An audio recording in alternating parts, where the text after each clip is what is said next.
এক সমস্যা বলুন, প্রতিদিন প্রতিদিন ভাত খেতে ভালো লাগে? মাছ মাংস শাক সবজি দিয়ে। চলুন আজকে হচ্ছে একটু মরিচ ভর্তা করে খাই রসুন দিয়ে। আর রসুনেরও একটা আচার বানাই, যেটা খেলে একদম মুখে লেগে থাকবে। প্রথমে হচ্ছে এখানে আমি 2 কোয়া রসুন দিয়েছি, কাঁচামরিচ, ঝাল অনুযায়ী, আর হচ্ছে ধনেপাতা ভেজে নিব। ভেজে পাটায় ভালো করে বেটে নিব। আপনাদের বাসায় যদি পাটা না থাকে হামদস্তাতে করে নিতে পারেন, না হলে হচ্ছে হাতেও মেখে নিতে পারেন। তারপর হচ্ছে এই যে ভালো করে পাটায় পিষে সামান্য পরিমাণ লবণ দেব। এবার বাটাবাটি শেষ। এই যে মরিচ ভর্তা, এটা দিয়ে 1 প্লেট ভাত খাওয়া হয়ে যাবে। এবার ওই যে বলেছিলাম রসুনের ভর্তা বানিয়ে দেখাবো, চলুন। এই যে রসুনের কোয়া ছুলে নিয়েছি, তারপর হচ্ছে এগুলোকে থেতো করে নিব। মানে চাইলে কুচি কুচি করে কাটতেও পারেন, আমি একটু থেতো করে নিয়েছি।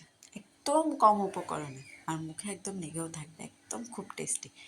এই যে থেতো করে নিয়েছি। এবার হচ্ছে একটা কড়াইতে তেল দিয়ে দিব।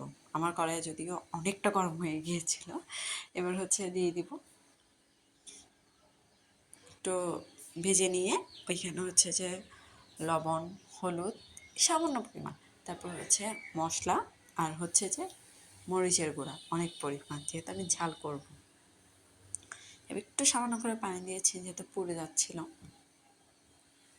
এবার ভালো করে নাড়াচাড়া করে একটু করে কষতে দিব। তারপর 5 মিনিট পর আমি একটু পানি দিয়ে দিব। দিয়ে এবার যখন পানিটা ফুটে আসবে, রসুনটা একটু সিদ্ধ হয়ে যাবে, আপনারা চাইলে এটা পুরোটা তেলের উপর করতে পারেন। আমি যেহেতু একটু তেল কম দিয়েছি, তাই আমি একটু পানি দিয়েছি। এবার উপর থেকে ধনেপাতা দিয়ে দেবো। শেষ হয়ে গেল মুখরোচক ভর্তা। অবশ্যই একবার ট্রাই করবেন। মাছ মাংস থেকে এটা বেস্ট, অনেক বেস্ট। আমার উপরে একবার বিশ্বাস করে বানিয়ে তো দেখুন।